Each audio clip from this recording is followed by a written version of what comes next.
Welcome back to ಅನುಗುಣ Kannada vlogs. ನಾನು ನಿಮ್ಮ ಮಾನು. ಎಲ್ಲರೂ ಹೇಗಿದ್ದೀರಾ? ಚೆನ್ನಾಗಿದ್ದೀರಾ? ನಾನು ಕೂಡ ತುಂಬಾ ಚೆನ್ನಾಗಿದ್ದೀನಿ.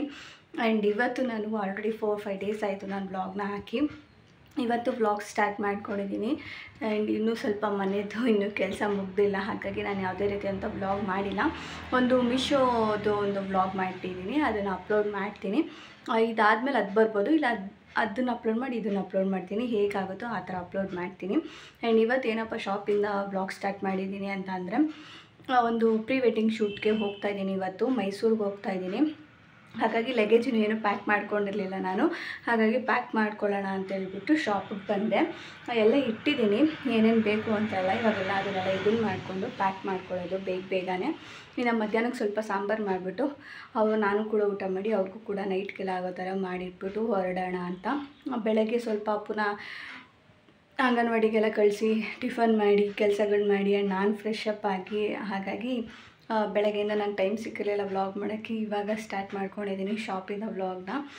ಸೊ ಇನ್ನೂ ಯಾರೆಲ್ಲ ಚಾನೆಲ್ ಹೊಸ್ದಾಗಿ ನೋಡ್ತಾಯಿದ್ರು, ಪ್ಲೀಸ್ ಚಾನೆಲ್ ಸಬ್ಸ್ಕ್ರೈಬ್ ಮಾಡಿಕೊಂಡು ವಿಡಿಯೋನ ನೋಡಿ ಅಂತ ಹೇಳ್ತಾ ಕೊನೆವರೆಗೂ ನೋಡಿ. ಇನ್ನು ಅವರು ಕೆಲವೊಂದು ಚಿಕ್ಕದು ಪರ್ಟಿಕ್ಯುಲರ್ ಆಗಿರುವಂತಹ ಜ್ಯುವೆಲ್ರಿಗಳನ್ನ ಕೇಳಿದರು. ಅವರು ಕಾಸ್ಟ್ಯೂಮ್ಸ್ ಎಲ್ಲ ನನಗೆ ಸೆಂಡ್ ಮಾಡಿ, ಹಾಗಾಗಿ ನನ್ನ ಹತ್ರ ಇರುವಂತಹ ಕೆಲವೊಂದಿಷ್ಟು ಮ್ಯಾಚಿಂಗ್ನ ಮಾಡಿ ನಾನು ಕೂಡ ತೊಗೊಂಡೋಗ್ತಾ ಇದ್ದೀನಿ. ಅಂದರೆ ಶೂಟ್ ಅಲ್ವಾ, ಸಿಂಪಲ್ಲಾಗಿ ಚೆನ್ನಾಗಿದ್ರೇ ಅದು ಚೆನ್ನಾಗಿರುತ್ತೆ. ಮದುವೆಗಳ್ಗಂದರೆ ನಾವು ಸ್ವಲ್ಪ ಗ್ರ್ಯಾಂಡಾಗಿರೋದು ಹಾಕ್ಕೊಂಡ್ರು ಅದು ಗ್ರ್ಯಾಂಡಾಗಿ ಕಾಣಿಸುತ್ತೆ. ಶೂಟ್ ಆಗಿರೋದ್ರಿಂದ ಸ್ವಲ್ಪ ಚಿಕ್ಕದಾಗಿ ಇರುವಂತಹ ಜ್ಯುವೆಲ್ರಿಗಳನ್ನೆಲ್ಲ ಹಾಕ್ಕೊಂಡ್ರೆ ತುಂಬ ಚೆನ್ನಾಗಿ ಕಾಣಿಸುತ್ತೆ ಅಂತೇಳಿ ಅವ್ರು ಕಳಿಸಿರುವಂಥ ಕೆಲವೊಂದಿಷ್ಟು ರೆಫರ್ಸ್ನೆಲ್ಲ ನೋಡಿಬಿಟ್ಟು ನಾನು ಕೂಡ ಜ್ಯುವೆಲ್ರಿ ಎಲ್ಲ ಅರೇಂಜ್ ಮಾಡಿ ಇಟ್ಕೊಂಡೆ. ಇನ್ನು ನನ್ನ ಒಂದು ವ್ಯಾನಿಟಿ ಇದು ಕೂಡ ಒಂದು ಸತಿ ಎಲ್ಲ ಚೆಕ್ ಮಾಡಿಕೊಂಡೆ, ಏನೇನೆಲ್ಲ ಬೇಕು ಏನೇನೆಲ್ಲ ಇದೆ ಅಂತ ಹೇಳ್ಬಿಟ್ಟು ಒಂದು ಸತಿ ಚೆಕ್ ಮಾಡಿಕೊಂಡು ಎಲ್ಲನೂ ಇನ್ನೊಂದು ಸತಿ ಕ್ಲೀನ್ ಮಾಡಿಕೊಂಡೆ. ಪ್ರತಿ ಸತಿನೂ ಅಷ್ಟೇ, ನಾವು ಒಂದು ವರ್ಕಿಗೆ ಹೋಗ್ತೀವಿ ಅಂದರೆ ಒಂದು ಸತಿ ಇಲ್ವಾ ಅನ್ನೋದು ಚೆಕ್ ಮಾಡ್ಕೋಬೇಕು. ಯಾಕಂದರೆ ಒಂದು ವಸ್ತು ಏನಾದರೂ ಇಲ್ಲ ಅಂದರೆ ಅಲ್ಲಿ ಹೋದರೆ ಕೈ ಕಾಲೇ ಆಡಲ್ಲ. ಸಡನ್ನಾಗಿ ಯಾರ ಕೈಲೂ ನಾವು ದುಡ್ಡಿದ್ರೂ ಕೂಡ ಐಟಮ್ಸ್ನ ತರಿಸೋದಕ್ಕಾಗಲ್ಲ. ಆ್ಯಂಡ್ ಹೇಗಾದರೂ ಮಾಡಿ ಅಡ್ಜಸ್ಟ್ ಮಾಡಿಕೊಂಡು ಬಂದುಬಿಡ್ಬೇಕಾಗುತ್ತೆ. ಹಾಗಾಗಿ ಒಂದು ಸತಿ ಎಲ್ಲ ಚೆಕ್ ಮಾಡ್ಕೊಂಡು ಹೋದರೆ ನಮಗೂ ಕೂಡ ಸ್ವಲ್ಪ ಬೆಟರ್ ಆಗಿರುತ್ತೆ. ಹಾಗಾಗಿ ಇನ್ನು 1-1:30 ಆಗೇ ಹೋಯಿತು. ಅಪ್ಪನೂ ಕೂಡ ಅಂಗನವಾಡಿ ಕಳಿಸಿದ್ದೆ, ಅವನ್ನ ಕರ್ಕೊಬರೋಣ ಅಂತ ಹೇಳ್ಬಿಟ್ಟು ಹೋದೆ. ಅವನಂತೂ ಇವಾಗ ತುಂಬಾ ಸೂಪರ್ ಆ್ಯಕ್ಟಿವ್ ಆಗಿ ಅಂಗನವಾಡಿಗೆ ಹೋಗೋದು ಬರೋದು ಆಟ ಆಡೋದು ತುಂಬ ಚೆನ್ನಾಗಿ ಇದ್ದಾನೆ. ಆ್ಯಂಡ್ ಆಟ ಆಡಿಕೊಂಡು ಎಲ್ಲರ ಜೊತೆನೂ ಕಂಫರ್ಟಬಲ್ ಆಗಿದ್ದಾನೆ. ಆ್ಯಂಡ್ ಇವಾಗ ನಾನು ವರ್ಕ್ಗೆಲ್ಲ ಹೋಗ್ತಾ ಇರೋದ್ರಿಂದ ಅವನು ಕೂಡ ನನಗೆ ಹೇಳ್ತಾನೆ, ಹೋಗು ಆರಾಮಾಗಿ ಮಾಡ್ಬಾ ಅಂತ. ಈ ಥರ ಚಿಕ್ಕ ಪದನ ಎಷ್ಟು ಚೆನ್ನಾಗಿ ಆಡ್ತಾನೆ ಗೊತ್ತಾ. ನಾನು ಅಪ್ಪನ ಜೊತೆ ಇರ್ತೀನಿ, ಅಜ್ಜಿ ಜೊತೆ ಇರ್ತೀನಿ ಅಂತ ಹೇಳ್ಬಿಟ್ಟು ಹೇಳ್ತಾನೆ. ನೀನು ಹೋಗು ಅಂತೆಲ್ಲ ಹೇಳ್ತಾನೆ. ಮುದ್ದು ಮಾತು ಕೇಳಿಸ್ಕೊಳ್ಳೋಕ್ಕೆ ಒಂಥರ ಚೆಂದ. ಅದನ್ನೆಲ್ಲ ನಾನು ರೆಕಾರ್ಡ್ ಮಾಡೋಕ್ಕಾಗಿಲ್ಲ, ಯಾವಾಗಾದರೂ ಬೇಕಾದರೆ ಗೊತ್ತಾಗ್ದಿದ್ದಂಗೆ ರೆಕಾರ್ಡ್ ಮಾಡ್ತೀನಿ. ಅವನಿಗೆ ಗೊತ್ತಾಗೋ ಥರ ರೆಕಾರ್ಡ್ ಮಾಡಿದ್ರೆ ಅವ್ನು ಬಿಡೋದಿಲ್ಲ. ಅವನು ನನ್ನನ್ನು ತೋರಿಸು ಅಂತ ಹೇಳ್ತಾ ಇರ್ತಾನೆ. ಹಾಗಾಗಿ ಇನ್ನು ಅಲ್ಲಿಂದ ನನಗೆ ಮನೆ ಕೆಲಸಗಳು ಏನೇನಿತ್ತು ಸಣ್ಣ ಪುಟ್ಟ ಕೆಲಸಗಳೆಲ್ಲ ಮಾಡಿಬಿಟ್ಟು ಹೋದರೆ ಇನ್ನು ಬಂದ ಮೇಲೆ ನನಗೆ ಕೆಲಸಗಳಿರಲ್ಲ ಅಂದ್ಬಿಟ್ಟು ಎಲ್ಲ ಕೆಲಸ ಮುಗಿಸಿ ನಾನು ಕೂಡ ರೆಡಿಯಾಗಿ ಆ್ಯಂಡ್ ನನ್ನ ನೆನ್ಮಂಗ್ಲಕ್ಕೆ ಪ್ರವೀಣ್ ಅವ್ರು ಬಿಡಬೇಕಾಯಿತು. ಹಾಗಾಗಿ ನಾನು ಅಪ್ಪು ಇಬ್ಬರು ಕೂತ್ಕೊಂಡು ರೀಲ್ಸ್ ಮಾಡಿದ್ವಿ. ತುಂಬ ದಿವಸ ಆಗಿತ್ತಲ್ಲ, ಹಾಗಾಗಿ ಅವನ ಜೊತೆ ನಾನು ಕೂರಿಸ್ಕೊಂಡು ರೀಲ್ಸ್ ಮಾಡಿ ಫೋಟೋಸ್ ಎಲ್ಲ ತಗೊಂಡು ಹೊರಟೆ ಅಲ್ಲಿಂದ.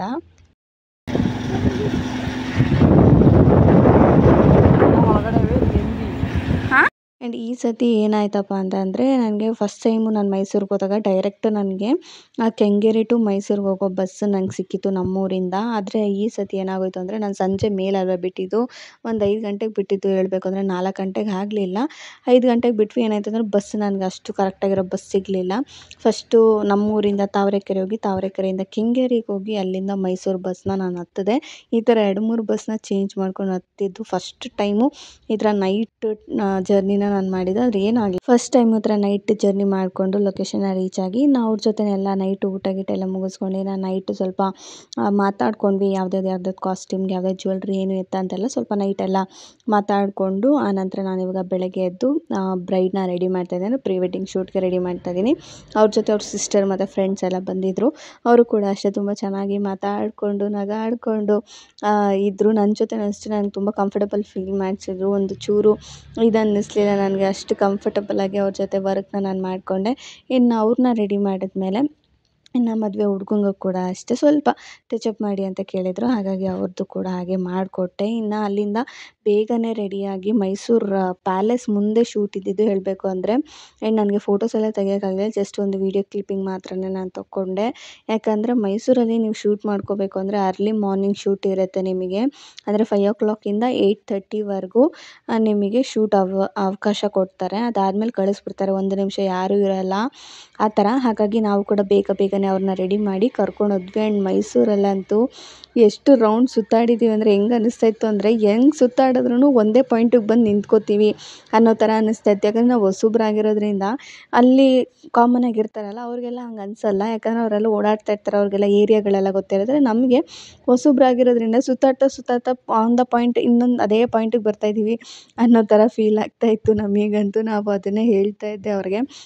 ಎಲ್ಲೋದ್ರೂ ಒಂದೇ ಕಡೆ ಸುತ್ತಾಡ್ಕೊಂಬರ್ತಿರೋ ಥರ ಅನ್ನಿಸ್ತಾಯಿತ್ತು. ಆ್ಯಂಡ್ ಅಲ್ಲಿ ನೀವು ನೋಡ್ತಾ ಇರ್ಬೋದು ನಮಗಿಂತ ಮುಂಚೆ ಎಷ್ಟು ಜನ ಬಂದಿದ್ರು ಗೊತ್ತಾ ಪ್ರೀ ವೆಡ್ಡಿಂಗ್ ಶೂಟ್ಗೆ ಅಂತ ಹೇಳ್ಬಿಟ್ಟು. ಸಿಕ್ಕಾಪಟ್ಟೆ ಮೂಲೆಯಲ್ಲೂ ಕೂಡ ಅವರೇ ಇದ್ದಾರೆ. ಮುಂಚೆ ಎಲ್ಲ ಪ್ರೀ ವೆಡ್ಡಿಂಗ್ ಶೂಟ್ ಅಂದರೆ ಏನೂ ಇರ್ತಾ ಇರಲಿಲ್ಲ. ಜಸ್ಟ್ ಮದುವೆ ಆ ಟೈಮಲ್ಲೇನಲ್ಲೇ ಶೂಟೆಲ್ಲ ಮಾಡ್ತಾಯಿದ್ರು.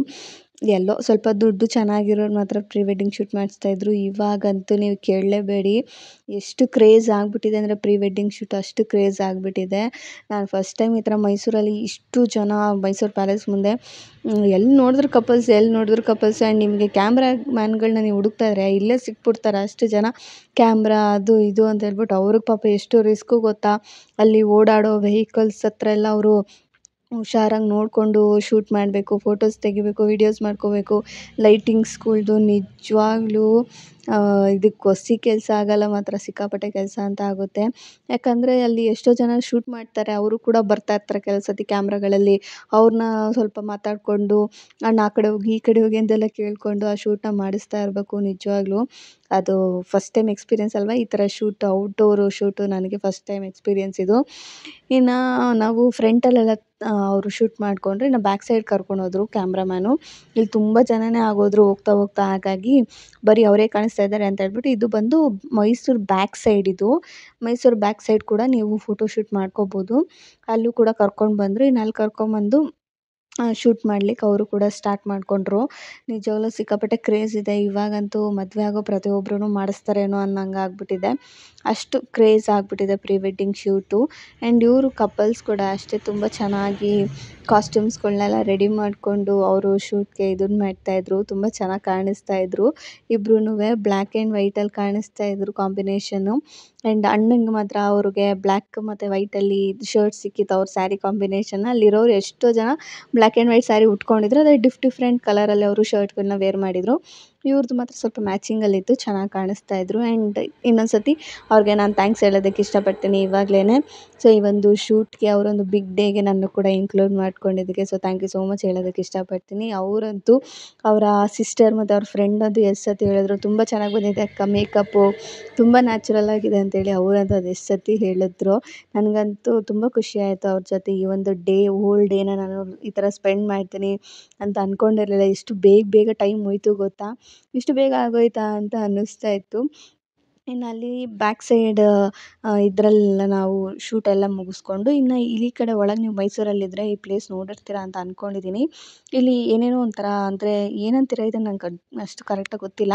ಅಂದರೆ ಇಲ್ಲಿ ಚಿಕ್ಕ ಪುಟ್ಟ ಅಂಗಡಿಗಳ ಥರ ಎಲ್ಲ ಇತ್ತು. ಅಲ್ಲಿ ಈ ಜಾಗ ಥರ ಒಂದು ಇದ್ರ ಥರ ಮಾಡಿದ್ರು. ಅಲ್ಲಿ ಕೆಲವೊಂದಿಷ್ಟು ಶೂಟನ್ನ ಮಾಡಿಕೊಂಡ್ರು ಅವರು. ಚೆನ್ನಾಗಿತ್ತು. ಅಲ್ಲಿ ಫುಲ್ ಅಕ್ಕಪಕ್ಕ ಎಲ್ಲ ತುಂಬಾ ಚೆನ್ನಾಗಿತ್ತು. ಆದರೆ ಇನ್ನೂ ಅಲ್ಲೆಲ್ಲ ಓಪನ್ ಆಗಿರಲಿಲ್ಲ. ಯಾಕಂದರೆ ಬೆಳಗಿನ ಜಾವ ಆಗಿರೋದ್ರಿಂದ 7:30 8 ಗಂಟೆನೋ ಆಗಿತ್ತು ಅಷ್ಟೇ. ಅಲ್ಲೆಲ್ಲ ಓಪನ್ನೇ ಆಗಿರಲಿಲ್ಲ. ಹಾಗಾಗಿ ಅವ್ರು ಆರಾಮಾಗಿ ಶೂಟ್ ಮಾಡಿಕೊಂಡ್ರು. ಇನ್ನು ಹಳೆ ಪೋಸ್ಟ್ ಆಫೀಸೋ ಏನೋ ಇದಿರಬೇಕು.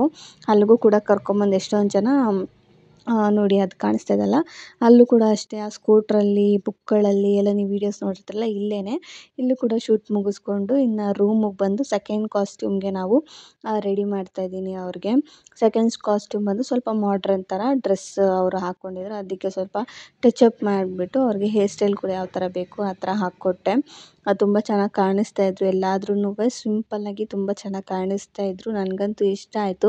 ಆ್ಯಂಡ್ ಫಸ್ಟ್ ಟೈಮ್ ನಾನು ಕೂಡ ಈ ಥರ ಔಟ್ಡೋರಲ್ಲಿ ನಾವು ಶೂಟ್ ಮಾಡಿರೋದು ಈ ಥರ ಫಸ್ಟ್ ಟೈಮು. ನೀವು ನೋಡ್ತಾ ಇರ್ಬೋದು ಇವಾಗ ನಮ್ಮ ಕಪಲ್ಸು ಶೂಟ್ ಮಾಡ್ತಾಯಿದ್ದಾರೆ ಮಾಡ್ರನ್ ಡ್ರೆಸ್ಸಲ್ಲಿ. ಇದು ಬಂದು ನಿಮಗೆ ವರುಣ ಲೇಕ್ ಅಂತಲೇ ಏನೋ ಬರುತ್ತೆ, ಅಲ್ಲಿ ಶೂಟ್ ಮಾಡ್ತಾಯಿದ್ರು. ನಾವು ಹೋದಾಗ ಒಂದು 3-4 ಜನ ಕಪಲ್ಸ್ ಇದ್ದರು. ಆಮೇಲೆ ಫುಲ್ಲು ಸುತ್ತಲೂ ಕೂತ್ಕೊಂಡ್ಬಿಟ್ಟಿದ್ದಾರೆ, ಕಪಲ್ಸೇ ಇದ್ದಾರೆ. ನನಗಂತೂ ಶಾಕ್ ಆಗೋಯಿತು, ಏನಪ್ಪ ಇದು ಇಷ್ಟು ಕಪಲ್ಸ್ ಇಷ್ಟು ಜನ ಬಂದಿದ್ದಾರಲ್ಲ ಅಂತ. ಅಂದರೆ ಒಂದೊಂದು ಕಪಲ್ಸ್ ಜೊತೆ ಕ್ಯಾಮ್ರಾಮ್ಯಾನ್ಸ್ಗಳು, ಲೈಟಿಂಗ್ದು ಮತ್ತು ಮೇಕಪ್ ಆರ್ಟಿಸ್ಟು ಮತ್ತು ಅವ್ರ ಜೊತೆ ಅವ್ರ ಸಿಸ್ಟರು, ಫ್ರೆಂಡು, ಈ ಥರ ಒಂದೊಂದು ಗುಂಪು ಒಂದೊಂದು ಥರ ಅಲ್ಲಿ ಕೂತ್ಕೊಂಡು ಶೂಟ್ ಮಾಡಿಸ್ತಾರನ್ನ ನೋಡ್ತಾ ಇದ್ವಿ. ನಾವಂತೂ ಸಿಕ್ಕಾಪಟ್ಟೆ ವೆದರ್ ಹೆಂಗಿತ್ತು ಅಂದರೆ ಒಂಚೂರು ಬಿಸಿಲಿಲ್ಲ, ಅಷ್ಟು ವೆದರ್ ತಣ್ಣಗೆ ಗಾಳಿ, ಎಷ್ಟು ಚೆನ್ನಾಗಿ ಸೂಟ್ ಆಗ್ತಾಯಿತ್ತು ಗೊತ್ತಾ. ಫುಲ್ಲು ವೆದರು ಕೂಡ ಅವ್ರಿಗೆ ಸಪೋರ್ಟ್ ಮಾಡ್ತಾಯಿತ್ತು, ಪ್ರೀ ವೆಡ್ಡಿಂಗ್ ಶೂಟ್ ಅವ್ರಿಗೆ. ಇನ್ನು ಲೇಕಲ್ಲಿ ನಾವು ಸ್ವಲ್ಪ ಹೊತ್ತು ಮಾತ್ರ ಶೂಟ್ ಮಾಡಿಕೊಂಡು ಇನ್ನು ಅಲ್ಲಿಂದ ನಾವು ಹೊಸಕೋಟೆಗೆ ಹೋದ್ವಿ. ಯಾಕಂದರೆ ಅಲ್ಲಿ ಟೈಮ್ ಆಗಿಬಿಡುತ್ತೆ ಅಂತ ಹೇಳ್ಬಿಟ್ಟು ಒಂದು 12 ಅನ್ನಂಗೆ 12:30 ಅನ್ನಂಗೆ ಹೊಸಕೋಟೆಗೆ ಹೋದ್ವಿ. ಇನ್ನು ಅಲ್ಲಿ ಹೊಸಕೋಟೆ ಅಂದ್ರೆ ನಿಮಗೆ ಫೇಮಸ್ಸು ಪುಳಿಯೋಗರೆ ಸಿಗುತ್ತೆ. ನಾವು ಪುಳಿಯೋಗರೆ ಮಾತ್ರ ತಿನ್ನೋದಾ, ಸಾಕಾಗುತ್ತಾ ಅಂತ ಅಂದ್ಕೊತಾ ಇದ್ವಿ. ಅದಾದಮೇಲೆ ಅಲ್ಲೇ ಅನ್ನಪೂರ್ಣೇಶ್ವರಿ ಕ್ಯಾಟ್ರಿಂಗ್ಸ್ ಅಂತ ಏನೋ ಇತ್ತು, ಅಲ್ಲಿಗೆ ಹೋಗಿ ಚಪಾತಿ ಊಟ ಎಲ್ಲ ಮುಗಿಸ್ಕೊಂಡು ಇನ್ನು ನಾವು ಶೂಟ್ ಮಾಡಬೇಕಲ್ವಾ, ಅಲ್ಲಿಗೆ ನಾವು ಹೋಗ್ತಾಯಿದ್ವಿ. ಸಖತ್ ರೋಡೆಲ್ಲ ಸ್ವಲ್ಪ ಕನ್ಫ್ಯೂಷನ್ ಥರ ಇರ್ತಾಯಿತ್ತು. ಆ್ಯಂಡ್ ತುಂಬ ಹಳೇ ಕಾಲದ ಮನೆಗಳು. ಇಲ್ಲೆಲ್ಲ ನಿಮಗೆ ಬ್ರಾಹ್ಮಣ್ಸ್ರುಗಳು ಜಾಸ್ತಿ ಸಿಗ್ತಾರೆ ಅಂತ ಅಂದ್ಕೊತೀನಿ. ಯಾಕಂದರೆ ಅಲ್ಲೇ ಜಾಸ್ತಿ ಜನ ಇದ್ದರು, ಬ್ರಾಹ್ಮಣ್ಗಳೇ ಜಾಸ್ತಿ ಸ್ಟೇ ಆಗೋದು ಅಂತೆಲ್ಲ ಹೇಳ್ತಾಯಿದ್ರು. ಇನ್ನು ಅಲ್ಲಿ ಶೂಟ್ ಮಾಡಬೇಕು ಅಂತ ಹೇಳ್ಬಿಟ್ಟು ಬೇಗನೆ ಟೈಮ್ ಕೂಡ ಆಗೋಗ್ಬಿಟ್ಟಿತ್ತು. ಊಟ ಗೀಟ ಎಲ್ಲ ಮುಗಿಸ್ಕೊಂಬರೋ ಅಷ್ಟೊತ್ತಿಗೆ 2:30, 3 ಆಗೋಯಿತು. ಇನ್ನು 6 ಗಂಟೆ ಅಷ್ಟೊತ್ತಿಗೆ ಈ ಕಡೆ ಎಲ್ಲ ಕ್ಲೋಸು ಅಂತ ಹೇಳ್ಬಿಟ್ಟು ಬೇಗ ರೋಡ್ ಹತ್ರನೇ ಟೆಂಟೆಲ್ಲ ಹಾಕಿ ಅವ್ರಿಗೆ ಕಾಸ್ಟ್ಯೂಮ್ ಎಲ್ಲ ಹಾಕ್ಬಿಟ್ಟು ಇನ್ನು ರೋಡ್ ಹತ್ರ ನಿಂತ್ಕೊಂಡು ಅವ್ರನ್ನ ಮೇಕಪ್ ಎಲ್ಲ ಮಾಡಿ ರೆಡಿ ಮಾಡ್ತಾಯಿದ್ದೆ. ನಿಜವಾಗ್ಲೂ ಸಖತ್ತು ಇದರಲ್ಲಿ ಪೇಷನ್ಸ್ ಬೇಕು ಆ್ಯಂಡ್ ನಿಮಗೆ ಟೈಮ್ ಇರಬೇಕು. ಈ ಥರ ಶೂಟೆಲ್ಲ ಮಾಡ್ಸೋಕ್ಕೆ ಸಿಕ್ಕಾಪಟ್ಟೆ ಟೈಮ್ ತೊಗೊಳುತ್ತೆ. ಒಂದೊಂದು ಕಾಸ್ಟ್ಯೂಮಲ್ಲಿ 2 ಅವರ್ಸ್ 3 ಅವರ್ಸ್ ಈ ಥರದ್ದೆಲ್ಲ ನಿಮಗೆ ತೊಗೊಳುತ್ತೆ. ಸೊ ಸಖತ್ ಪೇಷನ್ಸ್ ಬೇಕು ಆ್ಯಂಡ್ ತಾಳ್ಮೆ ಇರಬೇಕು. ಅವಾಗಿದ್ದರೆ ಮಾತ್ರ ಈ ಥರ ನಿಮಗೆ ಶೂಟ್ಗಳು ಚೆನ್ನಾಗಿ ಬರೋದು. ಇನ್ನು ಅವ್ರಿಗೆ ಹೇರ್ ಸ್ಟೈಲ್ ಎಲ್ಲ ಮಾಡ್ತಾ ಇದ್ವಿ. ಹೇರ್ ಸ್ಟೈಲ್ ಕೆಲವೊಂದಿಷ್ಟೆಲ್ಲ ಸೂಟ್ ಆಗಲಿಲ್ಲ, ಹಾಗಾಗಿ ಲಾಸ್ಟಿಗೆ ಅವರು ಫ್ರೆಂಡ್ಸ್ ಸಜೆಸ್ಟ್ ಮಾಡಿರೋ ಥರನೇ ನಾವು ಕೆಲವೊಂದಿಷ್ಟು ಹೇರ್ ಸ್ಟೈಲ್ಗಳನ್ನ ಮಾಡಿ ಆ್ಯಂಡ್ ಫೈನಲ್ ಔಟ್ಪುಟ್ಟಾಗಿ ಈ ಥರ ಗೋಲ್ಡಲ್ಲಿ ಅವರು ರೆಡಿಯಾಗಿರೋ ಕಪಲ್ಸು. ಈ ಕಾಸ್ಟ್ಯೂಮ್ ಅಷ್ಟೇ ನಂಗೆ ಚೆನ್ನಾಗಿ ಇಷ್ಟ ಆಯಿತು. ಫಸ್ಟ್ ಕಾಸ್ಟ್ಯೂಮು ಬ್ಲ್ಯಾಕ್ ಆ್ಯಂಡ್ ಇದರಲ್ಲಿ ನನಗೆ ಇಷ್ಟ ಆಯಿತು. ಇನ್ನು ಇದು ಸೆಕೆಂಡ್ ನನಗೆ ತುಂಬ ಇಷ್ಟ ಆಯಿತು. ಗೋಲ್ಡಲ್ಲಿ ತುಂಬ ಚೆನ್ನಾಗಿ ಕಾಣಿಸ್ತಾ ಇದ್ರು. ಇದು ಮೇಲುಕೋಟೆಲಿ.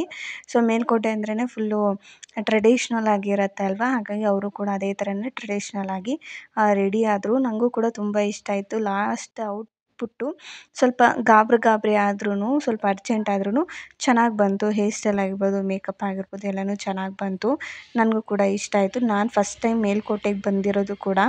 ನಂಗೆ ತುಂಬ ಕ್ಯೂರಿಯಾಸಿಟಿ ಇತ್ತು, ಏನೇನಿರುತ್ತೆ ನೋಡೋಣ ಮೇಲುಕೋಟೆಲಿ ಅಂತ. ಆ್ಯಂಡ್ ಏನಂದರೆ ಅಷ್ಟೊಂದು ಇಲ್ಲ ಅಂತಲೂ ಅನಿಸ್ತು, ಜಸ್ಟ್ ಆ ಕಲ್ಲುಗಳಷ್ಟೇ. ಅದ್ರ ಮಧ್ಯೆ ನೀವು ಶೂಟ್ ಮಾಡಿಸ್ಕೊಂಡ್ರೆ ಒಂಥರ ಟ್ರೆಡಿಷ್ನಲ್ ಆಗಿರುತ್ತೆ ಅಂತ ಹೇಳ್ಬಿಟ್ಟು ಶೂಟ್ ಮಾಡ್ತಾರೆ. ಅದೊಂಥರ ಚೆನ್ನಾಗಿ ಕಾಣಿಸುತ್ತೆ ಬ್ಯಾಕ್ಗ್ರೌಂಡಲ್ಲಿ. ಆ್ಯಂಡ್ ವೆದರ್ ಕೂಡ ನಾನು ಹೇಳ್ದಾಗೆ ಹಾಗೆ ಸಪೋರ್ಟ್ ಮಾಡ್ತಾಯಿತ್ತು. ಇವತ್ತು ಯಾರೆಲ್ಲ ಶೂಟ್ ಮಾಡಿದ್ರೋ ಆ ಕಪಲ್ಸ್ಗೆಲ್ಲ ಈ ವೆದರ್ ಕೂಡ ಅಷ್ಟೇ ಸಪೋರ್ಟ್ ಮಾಡಿದೆ. ಒಂಚೂರು ಬಿಸಿಲಿಲ್ಲ, ಅವ್ರಿಗೊಂಚೂರು ಇರಿಟೇಟ್ ಆಗೋಲ್ಲ, ಏನಿಲ್ಲ, ಆರಾಮಾಗಿ ಸ್ವಲ್ಪ ಗಾಳಿ ಜಾಸ್ತಿ ಇತ್ತು ಅಷ್ಟೇ. ಅವ್ರ ಏರ್ಸ್ ಎಲ್ಲ ಫುಲ್ಲು ಹಾರಾಡ್ತಾ ಇತ್ತು, ಅದೊಂದು ಇದಾಯಿತು ಅಷ್ಟೇ. ಅದು ಬಿಟ್ಟರೆ ಶೂಟೆಲ್ಲ ಮಸ್ತಾಗಾಯಿತು. ಆ್ಯಂಡ್ ಅವರು ಕೂಡ ಅಷ್ಟೇ ಕಪಲ್ಸು ತುಂಬ ಚೆನ್ನಾಗಿ ಕ್ಯಾಮ್ರಾಮನ್ಸ್ ಹೇಳಿರೋ ಥರನೇ ಅವರು ಕೂಡ ಶೂಟೆಲ್ಲ ಮಾಡ್ಕೊತಾ ಇದ್ದರು. ಒಂಥರ ಇದೇನು ಶೂಟ್ ಅಂತಂದರೆ ಲೈಫ್ ಟೈಮ್ ಒಂದು ಮೆಮೋರಿಯಾಗಿ ಇರುತ್ತೆ. ನಮಗೆ ನಿಜವಾಗ್ಲೂ ನಮಗಿದೆಲ್ಲ ಗೊತ್ತಿರಲಿಲ್ಲ, ಕಾನ್ಸೆಪ್ಟೇ ಗೊತ್ತಿರಲಿಲ್ಲ ಬಿಡಿ, ಪ್ರೀ ವೆಡ್ಡಿಂಗ್ ಶೂಟ್ ಅದು ಇದು ಅಂತ. ಅಂದರೆ ಇವಾಗ ಇದೆಲ್ಲ ನಮಗೆ ಗೊತ್ತಾಗ್ತಾ ಇರೋದು. ಪ್ರೀ ವೆಡ್ಡಿಂಗ್ ಇದೆ, ಇದೆಲ್ಲ ಚೌಟ್ರೆಲ್ಲ ಹಾಕ್ತಾರೆ, ವೀಡಿಯೋಸ್ಗಳು ಮಾಡ್ತಾರೆ ಸಾಂಗ್ಗಳಿಗೆ ಅಂತ ಎಲ್ಲ ಇವಾಗ ಗೊತ್ತಾಗ್ತಾ ಇರೋದು. ಈ ಥರ ಎಲ್ಲ ಪ್ರೀ ವೆಡ್ಡಿಂಗ್ ಶೂಟ್ ಮಾಡಿಸ್ತಾರೆ ಅಂತ ಇವಾಗ ರೀಸೆಂಟಾಗಿ ಒಂದು ವರ್ಷ 1.5 ವರ್ಷದಿಂದ ನನಗೂ ಗೊತ್ತಾಗ್ತಾ ಇರೋದು. ಈ ಥರ ಎಲ್ಲ ಶೂಟ್ ಮಾಡಿಸ್ತಾರೆ, ಈಚೆಗಡೆ ಎಲ್ಲ ಹೋಗ್ತಾರೆ ಅಂತೇಳ್ಬಿಟ್ಟು ನನಗೂ ಇವಾಗೇ ಗೊತ್ತಾಗ್ತಾ ಇರೋದು. ಆದರೆ ಏನಂದರೆ ಚೆನ್ನಾಗೂ ಇರುತ್ತೆ, ಇನ್ನೊಂದು ಕಡೆ ಅಯ್ಯೋ ಇಷ್ಟೊಂದು ದುಡ್ಡಾ ಅಂತಲೂ ಅನಿಸುತ್ತೆ. ಆದರೆ ಇದೊಂದು ಏನಂದರೆ ಲೈಫ್ ಟೈಮ್ ಇರುತ್ತೆ, ನಾವು ಹಿಂಗಿದ್ವಿ. ಯಾಕಂದರೆ ಮುಂದೆ ಎಲ್ಲರೂ ಚೇಂಜ್ ಆಗೋಗ್ತಾರೆ, ಇಲ್ಲ ನಾವು ಬದಲಾಗಿ ಹೋಗ್ತೀವಿ, ದಪ್ಪ ಆಗೋಗ್ತೀವಿ, ಫೇಸ್ ಇದು ಚೇಂಜ್ ಆಗಿಬಿಡುತ್ತೆ. ಆದರೆ ಅದೆಲ್ಲ ಇದ್ದಾಗ ಒಂದು ಮೆಮೋರಿಯಾಗಿ ಇರುತ್ತೆ. ಓ ನಾವು ಹಿಂಗಿದ್ವಿ, ಈ ಥರ ಎಲ್ಲ ಶೂಟ್ ಮಾಡಿಸಿದ್ವಿ, ನಮ್ಮ ಮದುವೆ ಹೀಗಾಯಿತು ಅನ್ನೋದೊಂದು ನೆನಪುಗಳು ನಮಗಿರುತ್ತೆ. ಆ ನೆನಪುಗಳಿಗೋಸ್ಕರನಾದರೂ ಮಾಡಿಸ್ಬೇಕು.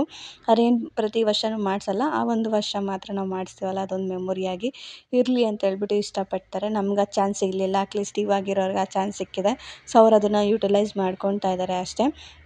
ಇನ್ನು ನಾವು ಏನು ಗೋಲ್ಡಲ್ಲಿ ಇದೊಂದು ಥೀಮ್ ಇತ್ತು ಅದನ್ನೆಲ್ಲ ಮುಗಿಸ್ಕೊಂಡು ಇನ್ನು ರೆಡ್ ಕಾಸ್ಟ್ಯೂಮಲ್ಲಿ ಅವ್ರನ್ನ ರೆಡಿ ಮಾಡಿಬಿಟ್ಟು ಲೊಕೇಶನಿಗೆ ಬಂದ್ವಿ. ಇದು ಬಂದು ಮೇಲ್ಕೋಟೆ ಕಲ್ಯಾಣಿ ಅಂತ ಹೇಳ್ಬಿಟ್ಟು ನಿಮಗೆ ಸಿಗುತ್ತೆ. ಕಲ್ಯಾಣಿ ಇಲ್ಲಿ ಎಲ್ಲ ಶೂಟ್ ಮಾಡ್ತಾರೆ. ಕಲ್ಯಾಣಿ ಹತ್ರ ಎಲ್ಲ ತುಂಬ ಶೂಟ್ ವೀಡಿಯೋಸ್ಗಳನ್ನ ನೋಡಿದರೆ ನಿಮಗೆ ಗೊತ್ತಿರುತ್ತೆ. ಇಲ್ಲಿ ಅವರು ರೆಡ್ ಮತ್ತು ಅವರು ಪಂಚೆ ಇದರಲ್ಲಿ ರೆಡ್ಡಲ್ಲಿ ಕಾಸ್ಟ್ಯೂಮಲ್ಲಿ ತೊಗೊಂಡಿದ್ರು. ಇದು ಕೂಡ ಅಷ್ಟೇ ಇಬ್ಬರಿಗೂ ತುಂಬಾ ಚೆನ್ನಾಗಿ ಕಾಣಿಸ್ತಾ ಇತ್ತು ಕಪ್ಪಲ್ಸ್ ಅಂತೂ.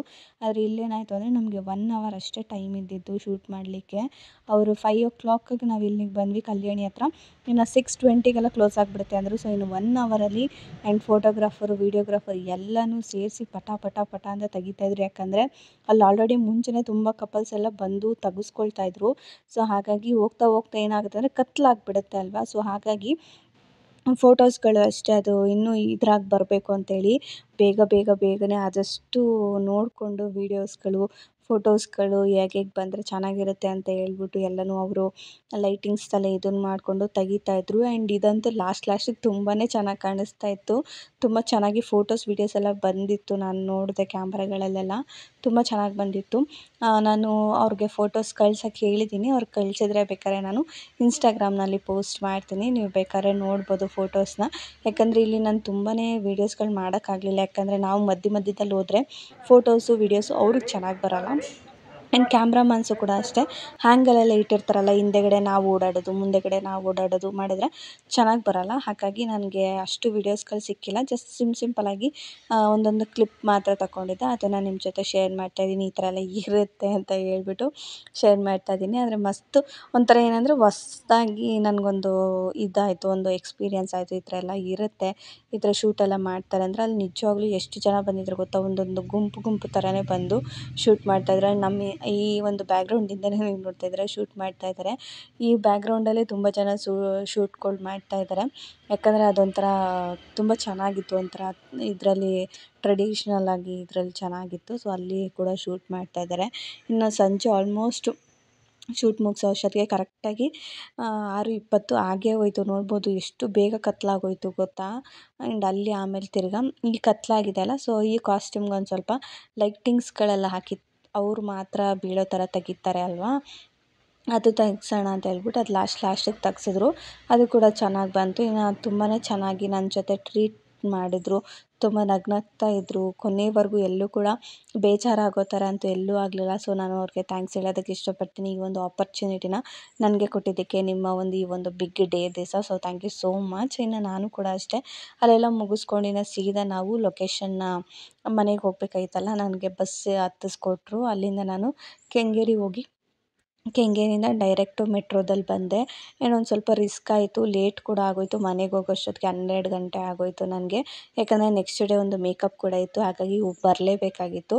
ಇನ್ನು 12 ಗಂಟೆಗೆ ಮನೆಗೆ ಹೋದೆ. ಇನ್ನು ಈ ಒಂದು ವೀಡಿಯೋನ ಇಲ್ಲೇ ಎಂಡ್ ಮಾಡ್ತಾಯಿದ್ದೀನಿ. ನಿಮ್ಗೆ ಇಷ್ಟ ಆಗಿದೆ ಅಂದ್ಕೊಳ್ತೀನಿ. ಇಷ್ಟ ಆಗಿರೋ ಚಾನಲ್ನ ಸಬ್ಸ್ಕ್ರೈಬ್ ಮಾಡ್ಕೊಳ್ಳಿ ಅಂತ ಹೇಳ್ತಾ ಸಿಗ್ತೀನಿ ಮುಂದಿನ ವೀಡಿಯೋದಲ್ಲಿ. ಎಲ್ಲರೂ ಥ್ಯಾಂಕ್ ಯು.